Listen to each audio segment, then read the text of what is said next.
The year is coming to a close and the tiny house movement remains unstoppable as more and more people across the globe continue to raise the small space design bar and build more innovative and extraordinary homes than ever. And now it's time to take a look back over the year that was and our favorite tiny homes of 2023.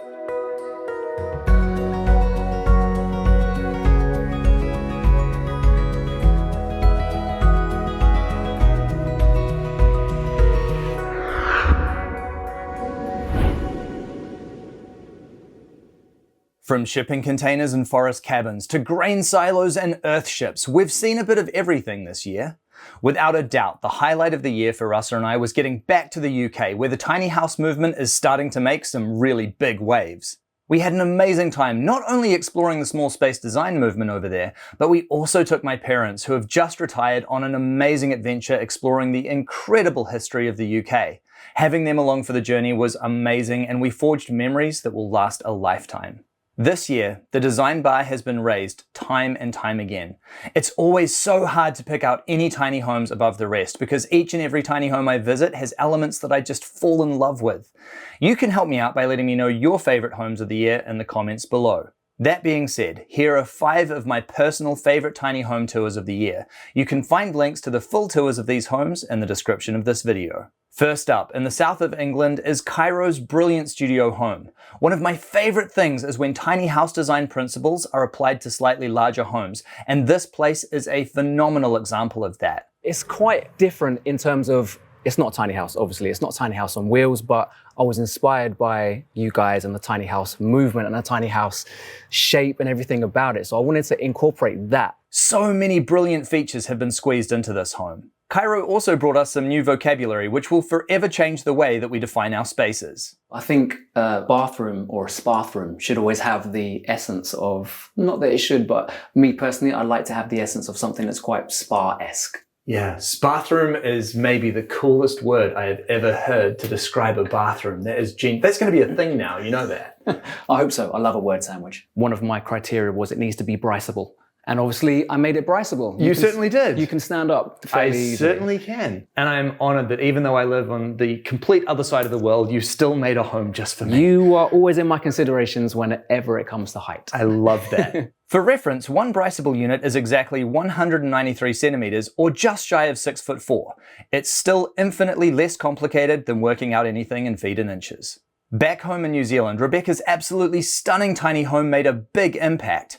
A designer by trade, Rebecca has meticulously used every trick in the book to make her compact home feel truly palatial. Having the double height space and a big part of this home was really important to me. I spent a lot of time drawing this up in CAD and rendering the spaces and really understanding what it's going to feel like. So yeah, I kind of knew it before it was built. I knew how it was going to feel and it felt right. As someone who works from home, Rebecca's tiny house also has one of the most impressive small office setups we've seen so far. I'm a bit of a workaholic. I spend most of my time at my desk if I'm not with my son. So it was important that it was a beautiful space to be in. I didn't want it to be tucked away somewhere. So yeah, really happy with it, overlooking the lounge. And if Hugh goes downstairs in the lounge, I can see him from my office and also get to look out at the view. And I've created this little storage space by putting a hole in this wall and creating space under the joinery in the bedroom. So got enough room to store all the little office bits and electrical things that need to go in boxes.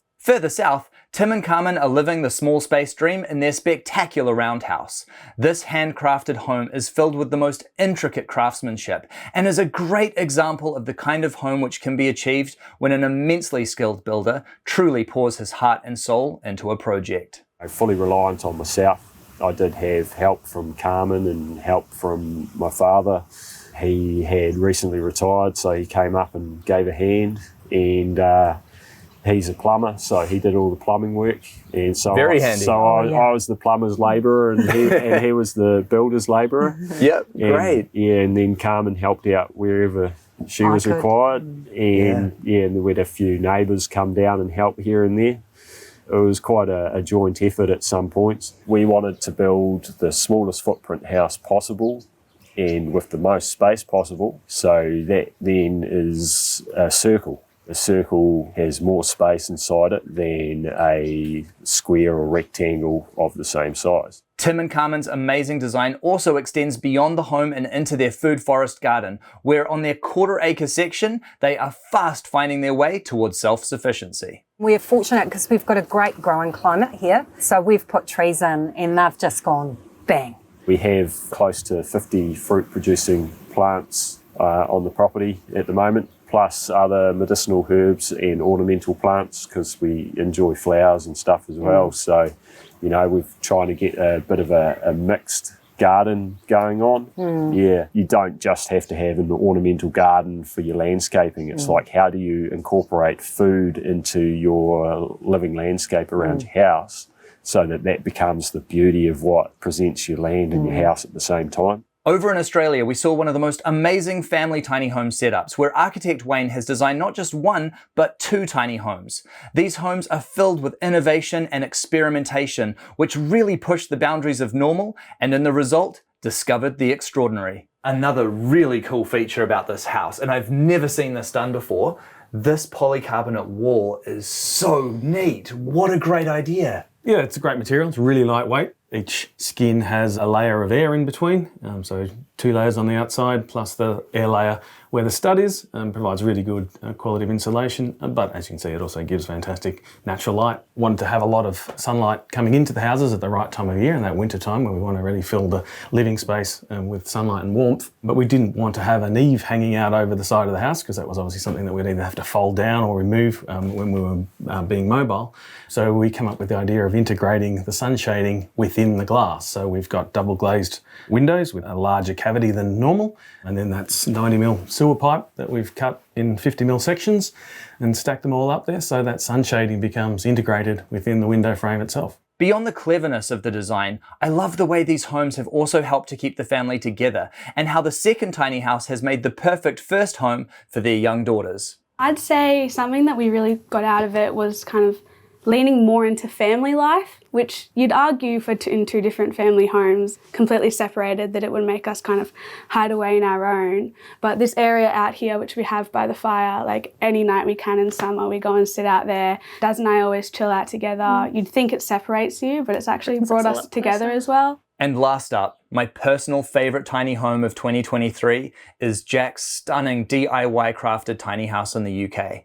This one takes me right back to the very grassroots of the tiny house movement, which was all about crafting simple, beautiful, and ultra affordable homes. So the trailer was brought at a farm auction for £60, and it was like really rusty and old, and like it had one of the tires like bent over, but we cut off a bunch of the stuff and we welded some new bits on, and yeah, so now we have what we have here. I've learned so much doing it as well because it has been very much a DIY process. All like the materials are like salvaged and reclaimed and given to me for free, which was great. So I've not had to spend too much on it, which has been amazing. The most expensive thing has been the fire, and that was like half the budget basically. Really? But yeah, so I had to use my savings for that one. But yeah, no, it's been great. It's been really great fun. Amazingly, this tiny home was crafted for only £5,000. It took him 3 years to complete, and now at just 21 years of age, he has a beautiful place to call his own. It doesn't get any better than that. This house has taught me that I'm stronger than I think, and that like I can do anything I put my mind to. Like I didn't know I'd be able to do this to this quality. Like I was saying to my dad that I'm amazed at how good it actually looks compared to like how we thought it was going to look, which wasn't great in our heads, but now that we've built it, we're really proud of it. So I think it's taught me to be like proud of myself as well, and really show it off to people and be proud of it. We've been so blessed to visit so many incredible homes this year.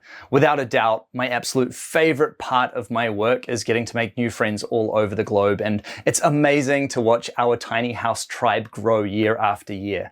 I want to extend a huge heartfelt thank you to everyone who's been on the show this year, who's invited us into their beautiful homes and who make this show what it is. So thank you. Rasa and I will now be taking a short break before getting into the brand new videos of 2024. Next year is filled with promise as we get stuck into some really exciting new build projects of our own. Plus, we are finally going to be back in North America filming more content. I cannot wait to explore the US and Canada again. Rasa and I miss it there so much, and we cannot wait to revisit some old friends and seek out some brand new amazing small space designs. Until then though, to you, our wonderful viewing audience, from the bottom of my heart, I want to say thank you. Thank you for tuning into the show each and every week. Thank you for your support. Thank you for making all of this possible and making our dreams come true. I am so excited to be on this journey with you, and I cannot wait to see what 2024 brings for all of us. So, Happy New Year and lots of love to all of you. We'll see you again soon.